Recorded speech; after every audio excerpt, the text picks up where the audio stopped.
very good morning to all. This is Sakshi Panda, and on the behalf of the entire team at Stockhill, I would like to extend a very warm welcome to all the attendees who are joining us today to deep dive into the importance of investments, risk management, crossing geographical boundaries to tap the benefits of the ever-growing markets. As we are aware, the investment sector has seen a massive disruption, and which is why it's very important for every investor to understand that one key word. It is diversification. Yes, diversify to divide and rule your portfolio. And to drive this discussion, I have with me Mr. Vinay Bharadwaj, co-founder, executive chairman, Stockle, Mr. Bharat Pari, Head Products and Segments, ICICI Securities, Ms. Shalini Shekri, CEO Cosmos Capital, Mr. Abhimanyu Sofat, Head Product and Investments, IIFL, and Mr. Sanket Dhanorkar, Assistant Editor, The Economic Times. Thank you so much to all of you for coming on board for this discussion. And before we begin with this webinar, I would like to convey that in case you would like to share your insights on Twitter or any other social media platforms, do not forget to use the hashtag InvestGlobally. And with this, I would request Vinay to take over and kickstart the webinar. Great. Thanks a lot, Sakshi. Good afternoon to everyone who has joined the webinar, on a Saturday morning, and thanks a lot to all the panelists who have joined us in this webinar. And I want to construct this webinar, wherein I want to touch upon kind of three different trends, overall, which we are seeing from a market perspective. One is, in regards to this pandemic time, we are seeing a lot of ups and downs in the markets, right from your interest rate going down to the markets hitting the all-time high from a global perspective. There's a lot of action which is happening. So how do we go about constructing a portfolio to safeguard our investments and to plan for the future? So that is something which we would touch upon on this webinar. Apart from that, what are all the general trends which we are seeing in the market, from a holistic perspective, be it equity investment, be it mutual fund investment, be it global investment, be it investment into commodities and precious metals. What is the overall trend which we are seeing, in the market? So these are some of the high-level topics which we would want to cover in this webinar. And with this expert panel which we have, I think we are in good hands, and I think we will have a pretty good insights which we will get from from this discussion. Let me start off with posting this question to Shalini to start off with. Hi, Shalini. Hi, good to be here, Vinay. Yeah, great. So Shalini, I want to start off with in the sense that how do you think everyone should construct their portfolio, keeping in mind that it is completely diversified. And also at the same time, it is not over diversified, right? So even being over diversified has its impact. So how do we construct that, your portfolio from a long-term perspective? And I think pretty sure the nation wants to know that how do we go about doing that? Sure. So that's a good question. When I think about what has been a successful mantra for investing and creating a lifelong strategy, I've always found that it takes something that is so simple but so difficult, and that's discipline. I think all of us know that the trick to investing successfully is looking at a well-diversified portfolio across various asset classes. But more importantly, start early, be regular with your investments, and over time, that will certainly fructify. So the reason I say that discipline seems like a simple thing to do, but it's so hard to follow, is that, as human beings, I think we are always torn between these two opposing ends of greed and fear. We see what's happening around us. I think just like maybe a dinner with friends, if you can't attend, you get hit by FOMO, or the fear of missing out. I think most of us as investors face exactly the same thing with respect to markets as well. We keep waiting and watching, and then when we see that everybody seems to be making a ton of money, we want to jump in as well. And unfortunately, that often happens at exactly the wrong time when markets are peaking out. Similarly, we keep holding on the downward move. And when we should actually be buying more, we abandon all our discipline and we jump out of markets, probably exiting at the worst time ever. So that is why I think discipline is extremely hard to do. One of the other points I wanted to add, which also is an extension of discipline, is ensuring that we get our asset allocation right. There are so many options out there. And I think often we do face this pitfall, that we look at a recency bias. Whatever asset class has done well recently, we go tremendously into that one area, often at the cost of a well-diversified portfolio. And that's when things start to go horribly wrong. So I personally am a great believer in goal-based investing, because there is no one answer to how much diversification is good, which asset classes are right for you. When you ask maybe a sample set of 10 people as to, how would you feel if your portfolio goes down by 10%? Or how would you feel if your portfolio goes down by 50%? You will get such dramatically different answers. And that's because I think each of us, again, as human beings, are constructed so very differently that our ability to absorb risk, maybe as a function of what age we are, what stage of our careers we are at, what is our family structure like, all of that determines our ability to absorb, losses. But at the end of the day, again, the discipline of asset allocation is so important, because plenty of research has shown that surprisingly, 92% of returns actually come from the right asset allocation. And only 8% comes from, various other things, part of which is luck as well. But I would say if you can get 92% of your metrics right, which is really asset allocation, that's what you should do. In a last quick 30 seconds. We could dive deep into, how do we structure the entire asset allocation? That is something which I think we discuss down the line. Certainly. Like you said, that 92% is defined by what assets you allocate, and that is something which which we will discuss in depth. But yeah, you wanted to say something to finish off. Yes. So just to summarize, I think there's a very wide array. We all know there's equity, debt, fixed income, commodities, real estate, alternate assets like very early stage unlisted investing. But I think what's increasingly going to be, a game changer for any portfolio is global investments. And with that, I'll hand it back to you, because I'm sure, we would all like to add our perspective on asset allocation. Great, so back to you, Vinay. Yeah, thanks, Shalini. That was a pretty good, way to start the entire panel discussion. Now, I want to open a question to Sanket.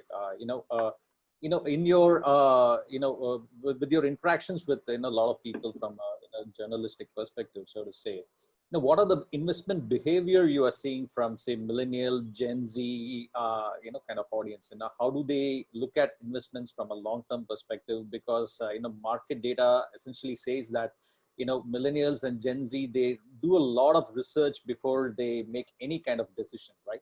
So what is your interaction been in this regards, and what are your inputs, from an investment perspective for millennials and Gen Z to a large extent? Thanks, Vinay. Thanks for having me on this discussion. Shalini mentioned about recency bias.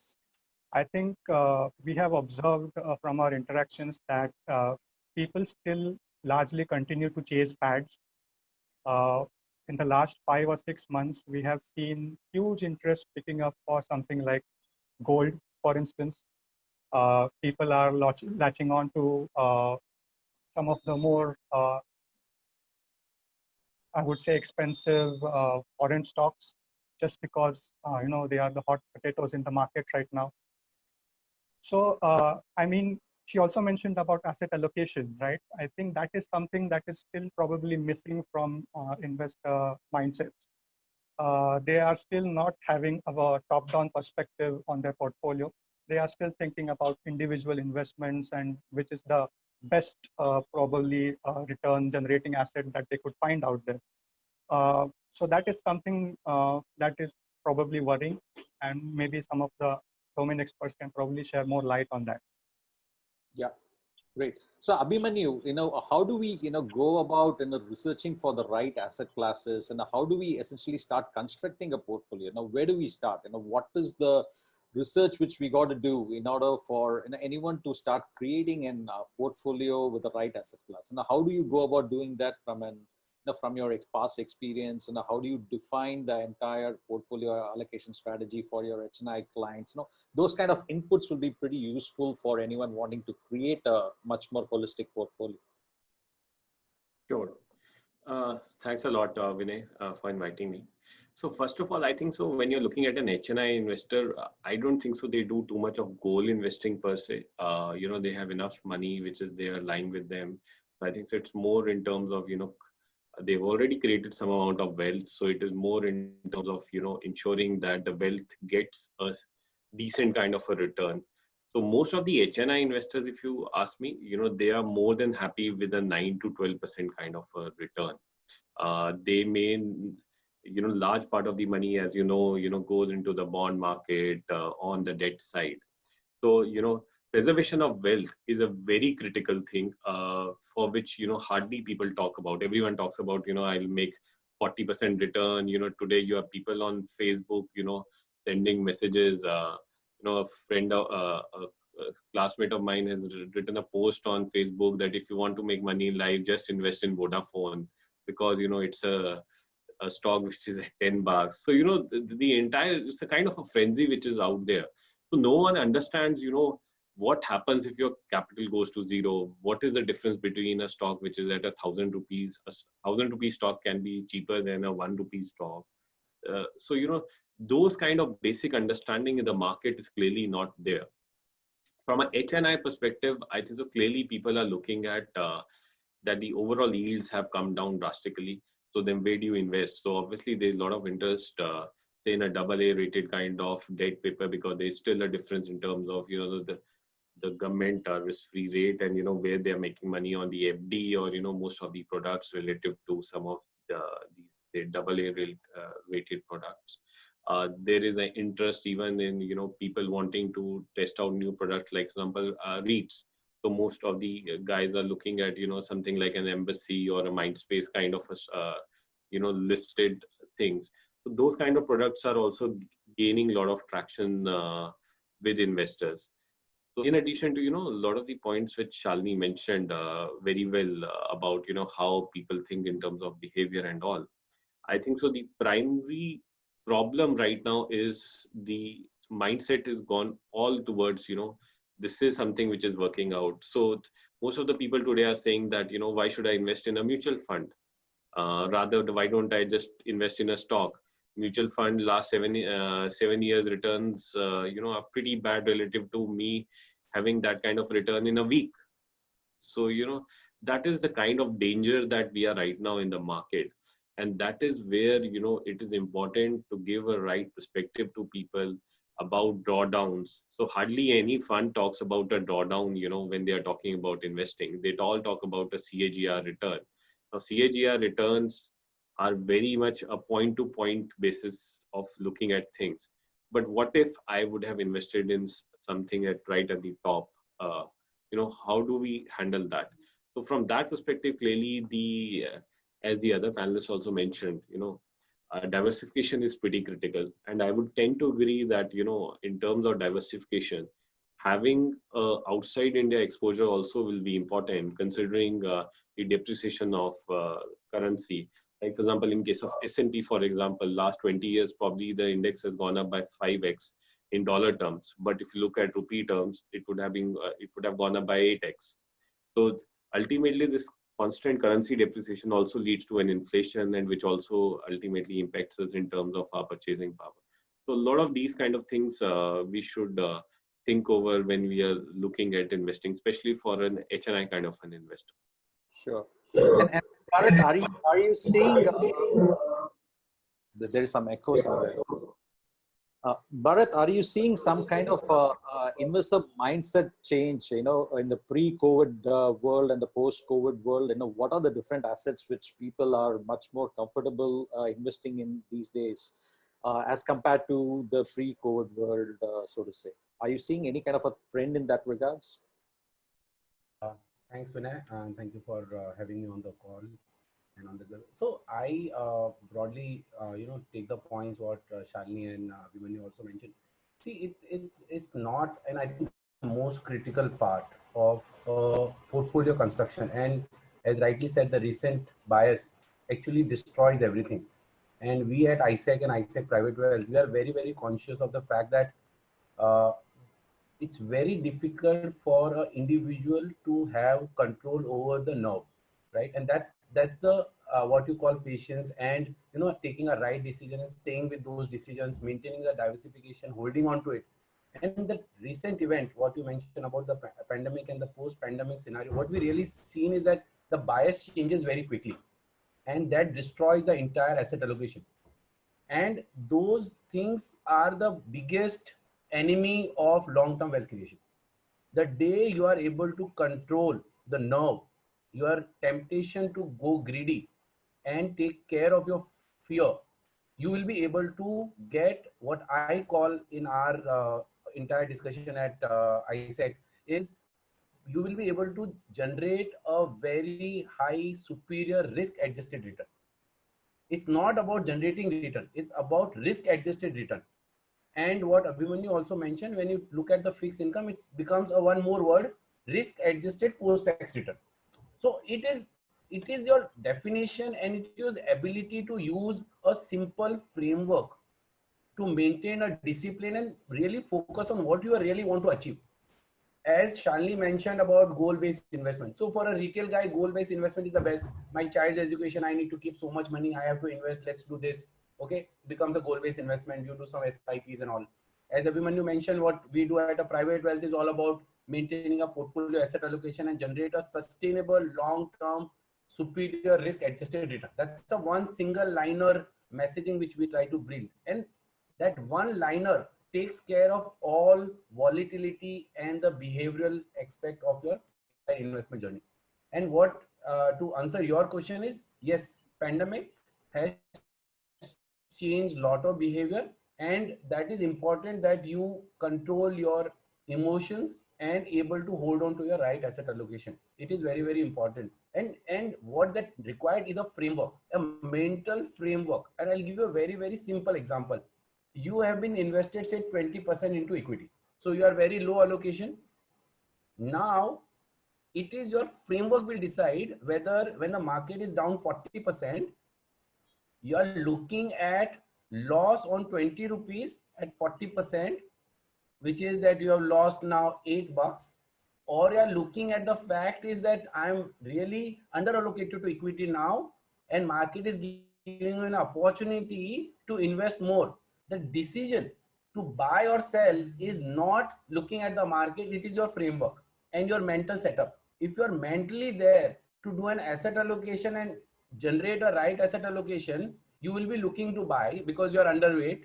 Or if you're looking at your past return and the past profit and loss, you will be in the mental head to say, somehow I just recovered maybe $1 or $2 more and let's get out of it.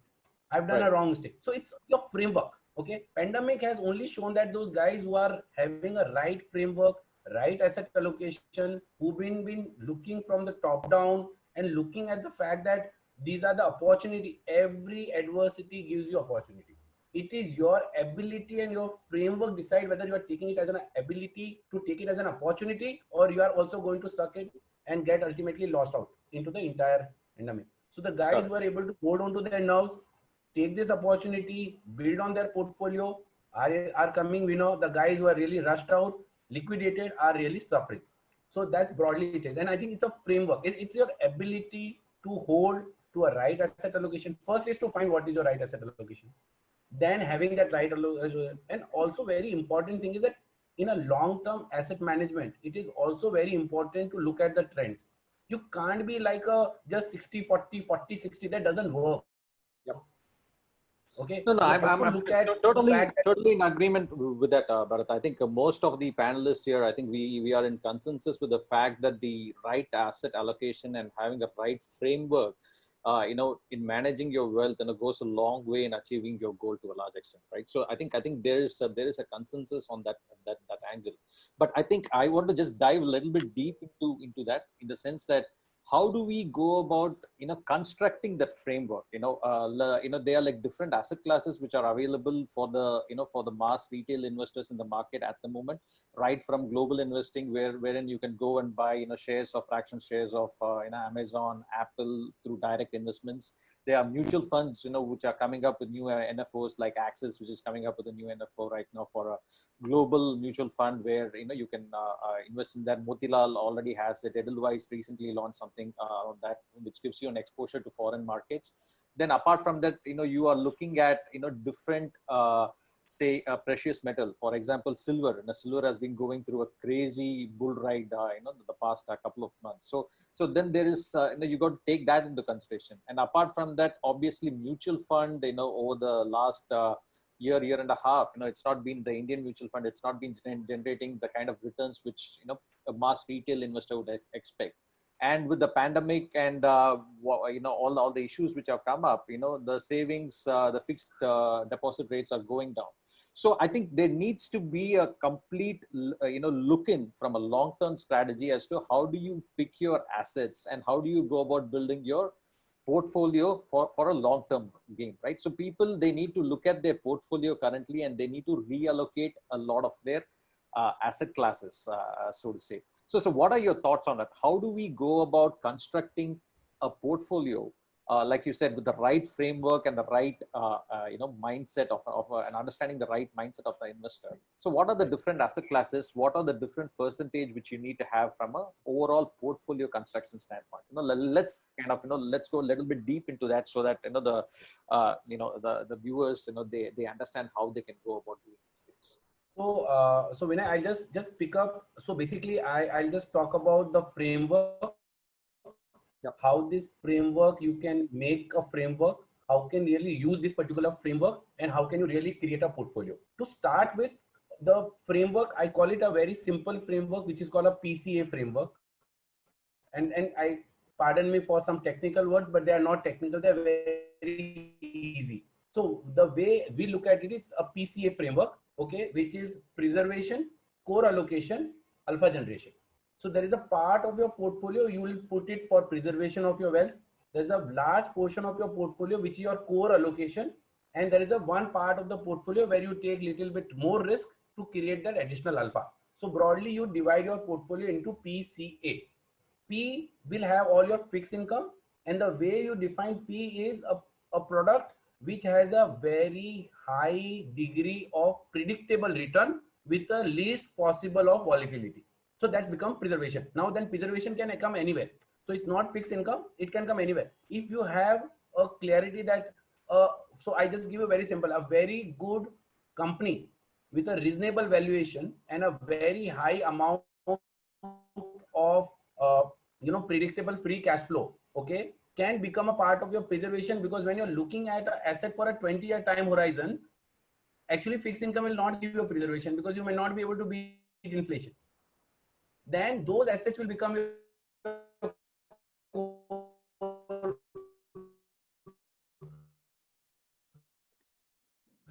preservation of the portfolio. So I was talking to somebody, some 8-page study, and we were discussing that. And what we have realized is that actually fixed income is not able to give you preservation of the wealth, because in India, if your real interest rate is negative, you are actually losing out. A fixed deposit in India is not preservation; it's actually loss of your money. Every year you keep money in fixed deposit, you are actually losing out.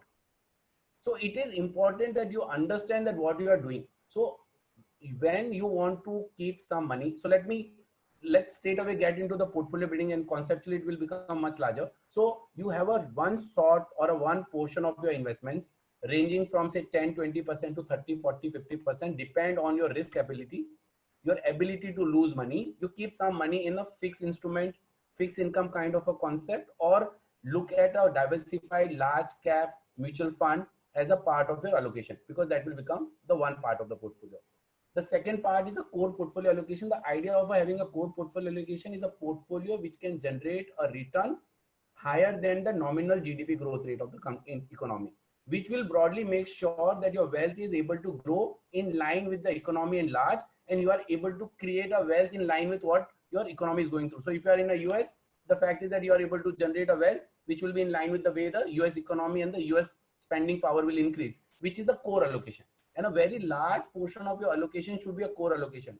A large cap diversified mutual fund can become a core allocation or can be part of the preservation, depend on the time horizon which you have. So that is another important thing. And the last and important part is your alpha generation strategies, where you basically take that risk that, okay, I'm ready to lose 30%, 40% of my wealth, provided I am able to get that additional return. And you generate those alpha. So that's the way you should build it. And then you should be very mindful that I'm not going to risk more than say 15% of my wealth for taking that extra return, so that the the probability of accident will reduce.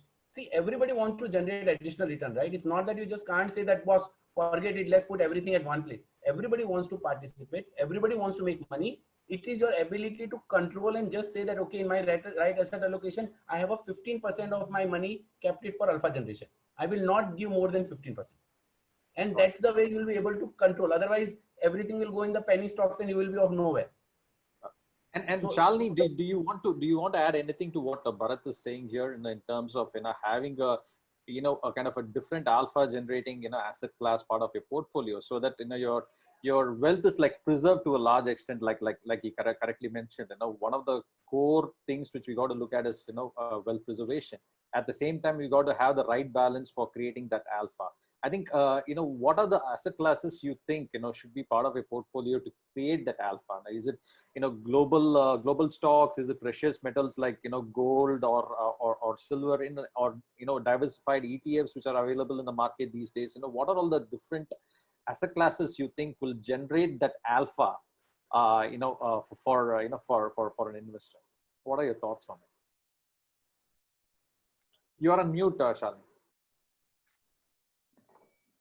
I'd just like to show you something interesting. Let me just share my screen.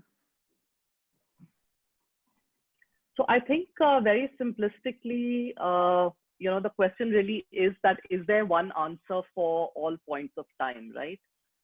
Because sometimes static answers don't work. So I want to show you this. We've taken a variety of asset classes and how they've done over different years. Each of them, so it's a wide range that we've thrown in some global equity, global debt, Indian equity equivalent, Indian debt. So a whole range of, asset classes here. What you will see is that every year, we've really never had a repeat of the same winners. And this, in a way, links to the point that one of our panelists made, that there is no static, I think Bharat said this, that at all points of time, there is no one right answer. There is some amount of, agility that is required to also stay ahead of the curve. That having been said, if I were to have just looked at a static asset allocation, I would have done extremely well in 1 year, and I would have done extremely poorly probably in just the immediately preceding year. So while we do have our core allocation, which we cannot deviate from greatly, the fact remains is that asset allocation also is not a very static thing. And if you look at every year that I've shown for the last 13, 14 years here, you will see that the winners and losers are completely different. And very often, unfortunately, as retail investors, we look at what's happened just the previous year, maybe just the previous 12 months, and we take an asset allocation decision based on that. So somewhere, I think this, to me has been very revealing that every year there have been different winners in asset allocation. So that's one part of it. Secondly, talking about, what are the ways really to play and try and create alpha in the portfolio. I think as Indian investors, most of us have actually had 100% of our money in India. And that's because it's been a vibrant economy. We've done really well. But you will be shocked to see that if I were to just simplistically take, say, any one mutual fund scheme to represent equity and look at the last, say, a decade return, it's given somewhere around 8% annualized return. Similarly, if I look at debt, again, barely touching 8%, which means that in spite of all my efforts, and this I've been, fortunate and been fairly active on going on churning the portfolio. In the last decade, India has only returned to me, not even anywhere close to double-digit returns. Obviously, with the help of, some of my colleagues in the wealth management space, clients have been able to deliver alpha. But the fact remains is that we've barely been able to beat inflation, whether we've gone towards equity or we've gone towards debt. And increasingly, most profits are, concentrated in top 20 companies. We all know this. So as an investor, if I were to rack my brains that how do I make money, I really don't have a very wide spread. FDs are hardly giving any return. Debt returns are falling. In equity, I mean, if I bet the top 20 odd companies, yes, I make some return. But other than that, I really have, no more diversification left there for me. So to some extent, I think India over the last some years have forced a lot of us to start looking overseas for opportunities. So I think that's what's changed for India, and for Alpha, I think we are starting to look at, the bigger world out there.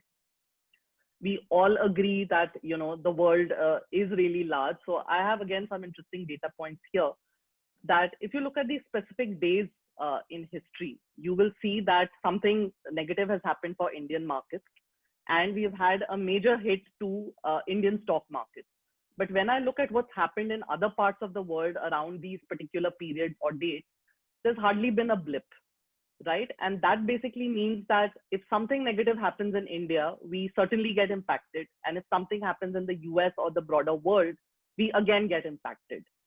So in other words, you know, we run two sets of risks, and very often all the good work done in building up the alpha can get removed by a sudden shock on a particular day or a particular period of time, when, you know, India is getting impacted by certain things that are happening only in our economy.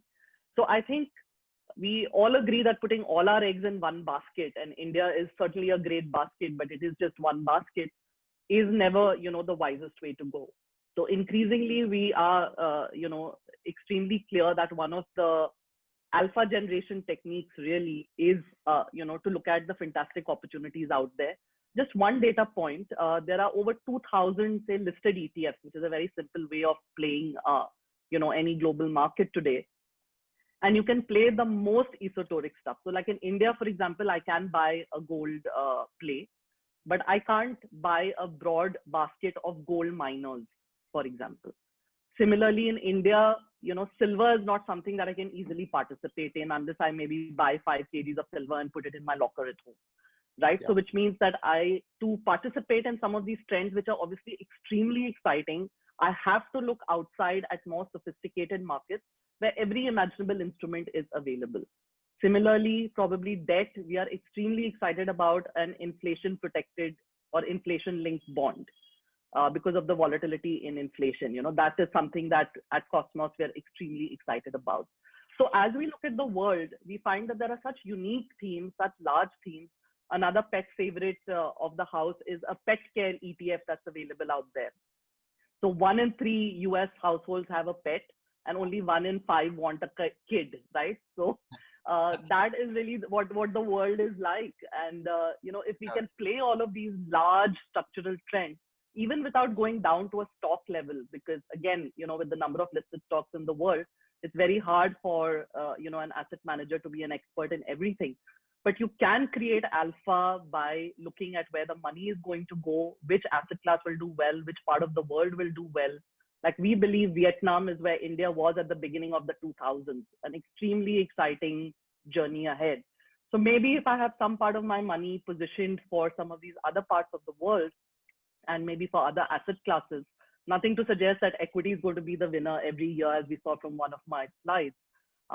Gold commodities has been a fantastic play for us, and it's not just gold, right? So globally, you can be in silver, platinum, uranium, you know, so we've made money across all of these asset classes. So I think this is really the exciting opportunity that's out there. And perhaps, you know, I don't really blame us as Indians. We've not had, you know, till folks like you came along at Stockle, Vinay, they've not been the easiest ways to access these markets. So I think it is really now that all of us are putting our minds together, you know, whether it is looking at an ETF fund, which is what we are doing, or looking at a platform to buy maybe, you know, FANG stocks, for example, which is what Stockle is doing, that is enabling, you know, Indians today to easily look at the world and to reach out to the world. So just to summarize, I genuinely believe that global markets and the themes out there are so compelling that we as Indians cannot continue to only look inward for alpha, because that is proving harder and harder to deliver. And when you look at the track record of a lot of fund managers for the last many years, sadly, you know, it's not really been index beating returns. So why would, you know, investors want to go there? So that's really, you know, pretty valid point, Shalini. So if you look at the entire world as a single, you know, global stock market, so to say India at best is a mid-cap market, right? When you compare that with NASDAQ, where you have trillion-dollar companies there, you know, which, like, you know, you take the top 4, you know, trillion-dollar companies in the US, you know, that's like equivalent to the Indian GDP. So again, that gives you the entire access, you know, by going to US or global markets to create that alpha, gives you that, you know, new horizon to start investing in. Like you said, they are like thematic ETFs which are available, you know, in the US markets. You can invest in like Frontier Technologies, some Virgin Galactica, where they're trying to go to space tourisms and stuff like that. So there's a lot of flavor and a lot of diversification opportunity which is like available when you start looking beyond India for that alpha generation opportunity. Abhimanyu, I want to get back to you on this. What is that you are seeing, from a global market perspective? Are you seeing a lot of demand, coming in your way for investor wanting to diversify into global markets, and what are all the asset classes which the investors are looking at from a global diversification perspective? Sure. So I think so. What has changed is, earlier some of the HNI investors used to like look at investing, say, in a REIT in Singapore or something of that sort. And now I think so those kind of instruments are slowly being available to India. On the equity side, clearly because the usage of products which are listed in US, the Netflix, Amazon, Facebook, Google, Alphabet, a lot of that change which people are saying that I can touch and feel that product, that kind of mental change which is happening right now is clearly leading to investors wanting to be in these stocks. I wouldn't say that everyone wants to invest in these stocks because the problem is that there's a big currency risk also which is there when you're investing. And plus, I think so from a regulatory angle, the challenges which are there in terms of, the banking account being tied up and those kind of things also, not all banks are that willing in order to allow such kind of investment. I think some of these operational challenges which are there, I think so that is creating trouble for people to look at investing. So from our standpoint, what we are seeing is from a very basic investor perspective who doesn't have time to follow stock markets, they can invest through one of these funds like about the Motilal Oswal funds which are there, the Nasdaq fund, S&P fund, even the Axis new one which is coming. So I think that seems to be a very simple approach for people from an asset allocation perspective to diversify out of India, to look at the US market and get into those. And I think so eventually as the operational process improves, you're clearly going to see a lot of more investors willing to invest even direct equity. As Shalini also mentioned, there are a lot of baskets which are available also right now in terms of, a lot of startups have made these ETFs as well, to some which are available to a lot of Indian investors also. I think there's another company called Crystal is there. So there are a lot of different companies who are now doing this kind of work to focus on global investing. So my thought is that, until and unless we see a little bit more on the operational part improvement, you're going to not see a J curve kind of in terms of the investing. It will probably take around 2 to 3 years when we see a very big boom in terms of, people looking to invest in the overseas market. But clearly from an asset allocation perspective, yes, it does make sense to look beyond the borders of India. Yeah. I mean, I'm totally in agreement with you, but I don't think it will take 2 to 3 years. That stock will make sure that happens in the next 6 months. Sure. Sanket, I want to come back to you. As far as the entire panel is concerned, I think you are the person who has a lot more exposure in directly interacting with investors and interacting with millennial investors. You are the guy who understands the market pulse, right? Because you have been covering this sector for a long time. And again, I just want to understand your your angle to the entire thesis as whether global investing is something which is going to evolve a lot from an Indian standpoint, and how is the market reacting to this opportunity at large?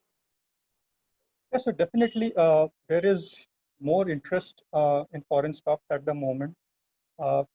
People really crave a sense of ownership about the brands that they use regularly. Your Amazons and your Facebooks and Googles. So they do want a slice of that pie. And I can see that millennials particularly start off very early in the investing journey, which is good to see. They are inquisitive about all the investments and they want to learn about new things. I can see that people are, opting for online workshops, during this entire pandemic period, and they really want to get on that investing bandwagon. Uh, of course, there are some downsides to it when people say that they want to do, a quick F&O workshop where they want to get into day trading, options trading, uh, without probably getting in deeper into the entire experience of that. So I think overall, foreign stocks definitely are on investors' mind, and millennials particularly are more and more aware about what is needed to probably explore this avenue. Great, great. That's great. Any last words from the panelists in regards to how do we go about diversifying and managing your portfolio in a much more efficient way? Then I will open up for Q and A with the audience. There've been a lot of questions which have been coming in, so I just want to start looking at it as well so that it becomes beneficial to the audience as well. So any last word from each one of you in regards to this topic? Shalini, you can start. Yeah, Bharat, Bharat, you start. Yeah.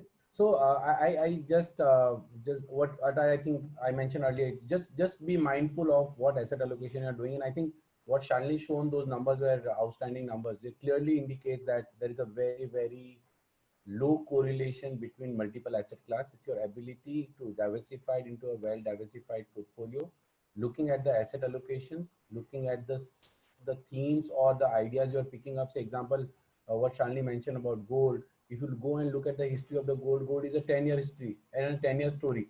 It never was a 1 or 2 year story. Okay, it takes such a long period of time. So if you are able to find those trends, do that additional allocation of 5-10% of your portfolio, ride through that wave. And if you believe that that wave is over, go back to your core allocation, maintain core allocation, try to generate alpha by 5 to 10% allocation without disturbing your overall asset allocation. And I think that's what broadly. And Abhimanyu, the point which you mentioned about, that the journey is so difficult. I can only tell you, Vinay and I have been working, and I can tell you that what the others might have thought of that it will take years to do it. I think we guys have done it in some 3-4 months, right? If you go and see the journey, what Stockel has done or what ISEC has done, and you will be amazed. It's much easier to open now an international investment account than a domestic account. Yeah. It's been completely changed. It's a technology. It's right now, it's a technology driven world. It's no more the old world. It's just changes. It's just your ability to think and your ability of imagination is what is the limitation. There's nothing more than that. And Bharat, I want to touch upon that. I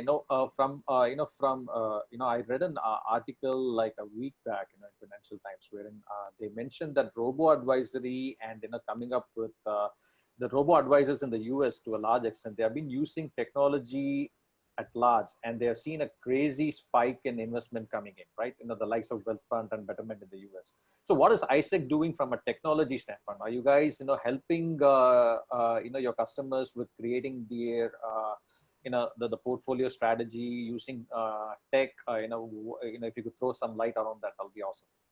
Yeah, so I think what we did at ISEC, and I think you were part of those lot of discussions, and we took a lot of, we worked together, may not partnered, but we worked together, and really the entire endeavor at Stockel and ISEC was to just generate a journey of a client which is so smooth that they can really take an advantage of global diversification. And I can just add that it's a journey. We have both of us have just started that journey, and I think it's just a matter of time. And as you rightly said, robo advisory part of it, it's advice portfolio which is required. As Shalini mentioned, it's very difficult for an individual or anyone to really track so many companies across the globe to figure out what to invest, where to invest. Even if they like the theme, it becomes so difficult for them to even go and capitalize. Say pet care. If you really like the pet care, but you may find it tough to really create a portfolio of pet care, right?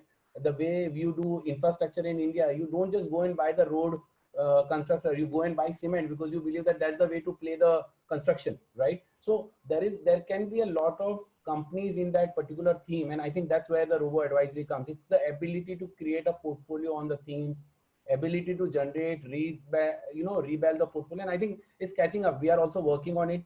We will also come out with solutions around it, and I think for us, it's a everyday morning. There's a new journey to start and really build on what we are working. And I think we have to be ahead of the curve or along with the curve to really be be successful. And at least as far as we can bring the journey to the client and give them a right advised portfolio, or may not be, I'll not use the word advice, but rightly curated portfolio available to them for them to figure it out what is good for them, and they follow the broad asset allocation strategy. I think the investor will be the winner, and along with the investor, everybody will be the winner. Great. And Shalini, any last words from your end? So, so I think we've just been so excited about India, and rightly so, over the many years, that over the last couple of years that I've started looking outward, I find that, maybe we've kind of been in a little protected bubble where we made returns, so we've been content. But I think there are so many exciting opportunities out there for sure. Also, things we absolutely cannot yet do in India, because I think we've still not reached that depth of the developed markets which they have. Also, I think now with the liberalized remittance scheme, Indians can very easily participate in global opportunities. And with tech platforms such as yours, I think the minimum, I think on your platform, Vinay, is probably $1,000 or $2,000. You don't, it's not really, it's not even like an ultra HNI product anymore, right? So the fact is that this is something that is today available to everybody. And government has given this, very, $250,000 is not less per year. Indians can invest overseas with no questions asked. So I think between providers like ourselves who are putting fund management in place, providers like yourself, Vinay, putting technology in place, and wealth managers, as we see on the panel today, making this a part of the allocation for their clients, even if it's just 5 or 10%. I think overall the system is pulling together to explore, the much larger opportunity out there. And I think the next decade is certainly going to be more this journey, which is still, I feel, extremely underpenetrated, still very, very small as a mind share, whether it's for a wealth manager or for an asset manager like ourselves. I think there is, a lot of the excitement ahead, while it may not be the core portfolio, will certainly come from global investing. And I, for one, am personally very excited to see, how this plays out over time. Great. Thanks, Shalini. Sanket, you want to add anything to that? Yeah. So one thing probably I can observe is that the do-it-yourself kind of approach is quite common nowadays. People are increasingly opting to do investments on their own, which is fine as a starting point probably. But I think beyond the point, people also need to think about getting some helping hand, probably a financial advisor who can help them out, figure out the complete process. So do-it-yourself is good up to a certain extent, but helping hand would probably be good eventually. So Sanket, to answer your question, and I can talk from a Stockle perspective, we get this, inbound demand for giving a, advisory angle to it, obviously. So, we have come up with a product called a Stacks, right? Which is like managed portfolio, where it's like a basket of portfolio, which is being managed by, asset managers, from the US, who have exposure and experience in managing billions of dollars in assets. So they have come in onto the Stockle platform, and they have created something called as a Stacks in the platform, which any retail investor can invest like anywhere between $500 to $100 to $1,000 at a click, and it gets automatically allocated to 10 different stocks in that particular portfolio. So that is something which we are working on. But your point is absolutely valid. There is a lot of inbound interest which comes in, wherein people want to diversify for into the global markets, but they don't understand the markets. It's very, very in depth, especially the US market, and the kind of products which are listed in the US markets are like crazy. You have right from thematic ETFs to whatnot, and you have a whole bunch of products which are available. So point pretty well said. And Abhimanyu, anything you want to add to the entire discussion from your point of view, and how do we need to approach this? So I think so. I have 2 points. One is I think so portfolio, any position sizing. I think so that is very critical, that one needs to look at when we are talking about asset allocation. A lot of time we do diversify into different things, but if you look at the overall portfolio, the percentage could be quite meager, and something which is a large part, that may not be doing well, whereas something small, that goes up 100%, and we are like, wow, we made tons of money on that thing. I think the portfolio sizing is very important, which is very difficult subject, and very few people talk about it because that is extremely important. Because the downside is something very important when one needs to look at portfolio sizing. That is one. And secondly, as you were mentioning about robo advisory, since I was a co-founder earlier of a robo advisory firm myself earlier, I can share with you, in US, the levels of algorithms and all have really improved to that much extent. I was just 2 weeks back speaking to somebody from US, and he told me that from a private wealth management account, the kind of advice he was giving, for which he's still paying a decent amount of fees relative to what he was getting from Wealthfront. The ultimate allocations and all, they were probably 80 to 85% similar. So obviously at a very lower cost, but it also depends on your ability to how do you speak to the system. Today, when we are doing a psychometric analysis of a customer, we do a risk profiler of the client. Does he understand the question? Because what I have experienced is a lot of time when we do these kind of things, the client may just answer something which he actually doesn't believe in, or which actually he doesn't meant. So I think those are a lot of challenges which we just ignore and just say that okay, this still will go move that way. But I think a lot of work needs to be done to change those things. Right. I like to add to Abhimanyu this one. It's been amazing, I think Abhimanyu, when we do more often like this, we talk to the client and we ask him to give those questions answer. We figure it out. He's so conservative, and when you go and ask him, okay, sir, you are so conservative, you should take this. Then he wants returns. Then it's so difficult because you really don't have a risk appetite. Your all questions, when we ask you indirectly, you are not ready to take a risk. How can you really take a risky portfolio? And then he'll say, no, that's not I mean. So I said, I think Abhimanyu, I just agree. I just wanted to add, it is really funny sometimes, really the way they answer it and the way they expect the portfolios. No, the ideal portfolio, for everyone in the in the world is the portfolio with the lowest risk and the highest return, right? So that is the ideal portfolio. People they want to preserve their capital, but they want to get the highest return. So that never happens. And Vinay, I think that's why today's discussion is so important. Actually, you can reduce your portfolio risk materially by a right diversification. And absolutely. When you also mentioned, if you have a right sizing and right diversification, actually your risk is really reduced considerably. Correct. And what Shalini also mentioned, those big drops, if you look at those diversified portfolio and those allocations, you really see those drops are not there. You will not see those kind of a drawdowns. Just because you have a right asset allocation and there's a very low correlation between the two asset class. If you have all singly correlated assets, then obviously you will suffer. If everybody is linked to the Indian equity market and everything is linked together, the one sentiment of equity market can take everybody down. You don't really need even this company correlation. That sentiment correlation is good enough.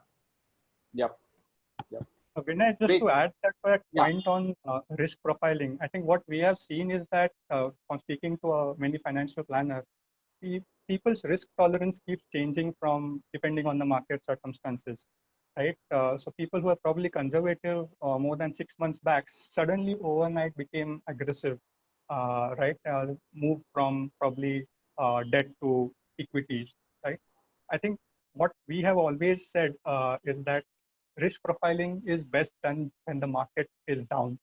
I think that really gives you the best picture of a best understanding of your own risk tolerance. I don't know if the other panelists will agree with me on that. Sanket, I just tell you that's what I mentioned. Sorry, I think these are diversing, but I think these are very, very important points because this is the core of asset allocation. If you can't get this right, you can't get the asset allocation right. And Sanket, the point here is that the emotional point, the emotional ingredient in your food, at the extreme markets are actually so high that you will not take a rational decision. And it's always a counterintuitive to create a portfolio. It's actually the greed when you need to have a fear and the fear when you need to have a greed. Yep. And that will be actually at the other extreme when you are at the extreme end of the market. So when you go and ask anybody when the market is down 40%, he will only get conservative guy. Yeah. Because that risk is on top of him. I think he's in complete fear. And he will not give you a right answer. I tried all those. I mean, last 1.5 year I've been trying to figure out how the hell really I do this.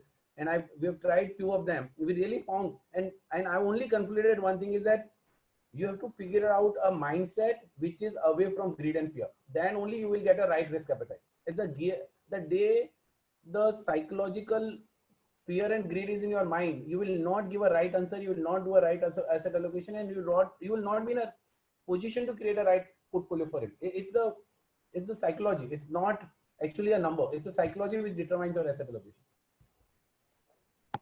Yep. Thanks, Bharat. So let's quickly go through the questions which are coming in. One by one. I will shoot across the question, and someone can pick it up. One question which has come up, I think, which is like very relevant to these market times as such is. Now, people are asking as to when this entire global rally, which we are seeing from a US perspective, when are we going to see, a correction? Is it going to happen after the pandemic? Once we have a solution for the pandemic, or when do you see the entire correction happening from a global perspective? Shalini, you want to take this up? Sure. So I think we are seeing for the first time in history that actually governments and politicians have taken control of money printing, right? So the new toy in everyone's hands are the money printing presses. And if you look at the balance sheets of all the large economies of the world, money continues to flood into the markets, and also through various schemes find its way into the real economy and the hands of the people.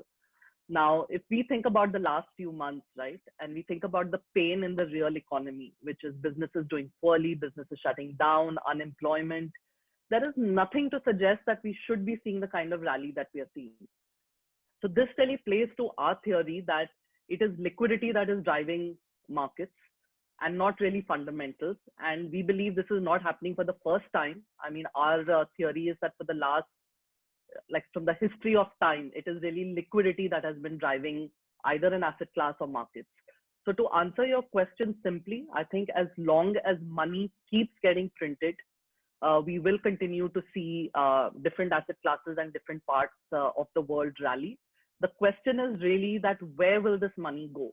So if you think about it as a pot with water sloshing about, the water will find its level. And we need to understand where will this water go, and can we be positioned in those asset classes? Can we be positioned in those economies of the world? So I think right now we are seeing the dollar depreciating versus a basket of other currencies, and as a result, we think that we will continue to see commodities do well. We, for example, are positioned to a lot of commodities because it's not that these countries or commodities or currencies are getting stronger. It is that the value of money is coming down. So anything which has a physical store of value, whether it is any kind of commodity, including, of course, even real estate to that extent. So it's not like their prices are going up. Relatively, the value of money is coming down. And that's why we believe that there will be some losers and there will be winners because of this liquidity. And there are, of course, other micro themes playing out. So, for example, with the reshoring of manufacturing moving out of, say, China into places like, we are hoping India, but certainly Vietnam, Mexico, countries like that, we believe that these economies are going to see a tremendous way forward. So not every market will boom, but certainly in the current environment, we think emerging markets are going to, attract a lot of the flows as the dollar gets a bit weaker. Certainly when there is a risk off sentiment as we have now, you will see commodities and anything which has a real store of value versus the fiat currency do well. So that's really our view. I think we are in this for the long haul. Great. Bharat, a question to you. What is more a feasible way of investing in global markets? Is it through direct investing, opening up an account with a US broker through the likes of Stockhill or an ICICI Direct, or through the mutual funds which are available in the market? What are the pros and cons of doing both? Yeah, so I think it's a great question, right? And I think it's a question to be answered. So if you are, I'll make it very easy answer. So it's not complicated theoretical stuff. Very simply, if you don't understand, if you don't really know what is there, you take a professional help. You can take a professional help in two manners. One, you go and pick up a fund which is investing in those entries and do it through a mutual fund. Or if you are still not sure, but you have set your mind to a particular country or particular thing, just go and buy ETF. Don't get into stocks. Only if you have an ability to understand the company and you want to buy a very specific company, please go for a stock specific. Otherwise, your preferred route of investment should be ETF or should be through a mutual fund route. That's, I think it's a very, very simple question. If you can't understand, good, or the robo advisory or the curated portfolio, which will come over a period of time. And I think that the two platforms which are actually on forefront are both are on this particular platform today, who are actually providing this. So broadly, as and when we are able to bring you those kind of, and what I think Vinay has already done to some extent, and we will also do it over very quickly. So once those are there, you can pick up from there. But if you are not able to understand, please don't go and be adventurous to buy that. Okay, I want to buy Apple and Google, and I buy half share and a 2.002.5 because we provide a fractional shares. Don't do adventurous investments. Do a logical investment. Do a asset allocation. Take a help of a professional. Use a mutual fund route if you are not able to do a right thought process and you want to do a small allocation, or you pick up a ETF of a particular nature. So S&P, NASDAQ, or any of those ETFs. There are multiple ETFs available, or use one of the curated portfolios. Thanks, Bharat. We're running short of time. I'll just take last two questions. One to Abhimanyu. Abhimanyu, what percentage of your entire portfolio allocation should be in global equities to a large extent? So whatever clients have been talking to me, we normally are telling them, probably to start off, because they need to learn about the asset class over a period of time, and it doesn't make sense to then get them into investing in something a large percentage of their overall allocation. So to start off somewhere close to 5% is what we recommend, and then we over a period of time, build it up to 10% or so. See, the point is that at end of the day, except for these 6-7 companies which are as of now, impacting our lives, the Amazon, the Netflix, etc. It is very difficult for an investor to know about these companies, experience their products, or know about, how do these companies behave, what is their target customers, for which you need to do a lot of research. So if these investors want to look at the market right now, that is what we are recommending. First of all, to start off, go and look at buying one of these, feeder funds, or, mutual funds which are there, or the ETFs which are available. Then slowly they can transition to the ETF side, and obviously then these 5-6 stocks, which are also part of some mutual funds, who are looking at both opportunities. For example, there's a Parag Parikh mutual fund where a significant amount of allocation has been done to global equities. So I think a lot of options like that are available in the market that people can look at investing right now in the international market. Great, thanks, Abhimanyu. So I think we are running out of time right now. So I just want to close this entire panel discussion.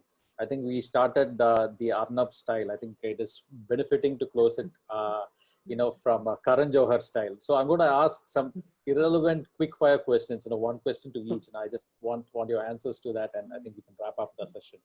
Sanket, first question is for you. It's a rapid fire, okay? So subscription-based journalism or ad-driven journalism? I would go for subscription based. Great, thanks. Abhimanyu, IIFL or 5 Paisa? IIFL, because that gives my salary. So, Shalini, I know this answer, but anyways, I'm going to ask you this. US equities or Indian equities? US equities. Bharat, Zerodha / Upstocks or Kotak / HDFC Sec? Which is your closest, which do you fear, or who's your direct competition? Kotak / HDFC. I don't believe Zerodha is a competition. Awesome. Great, guys. Thanks a lot. Thanks a lot for the panelists. Thanks a lot for the audience. I think it's a Saturday morning. I think we had a pretty healthy debate with all. I think we had it was like pretty intriguing. We went into the depth of how do we create a portfolio strategy. How do we diversify? It's a pretty awesome session. Sakshi, over to you. Thank you so much, Vinay. I must say I got to learn so much, and being somewhere between millennial and Gen Z, I must say this was a very inspiring interaction for me. And I think we've got like an overwhelming response, like 25, 28 odd questions to be answered. So to the audience, if you would like our experts to answer your queries, do drop them to customersuccess@stockle.com. And I would like to thank all the panelists for their time. Thank you so much for being on board, and I hope that you have an amazing rest of the day and a great weekend. Thank you so much for joining. Thank you. Cheers, guys. Thanks, Thanks a lot. everybody. Thank you. Thank Bye. you. Thank you. Bye. Bye. Bye.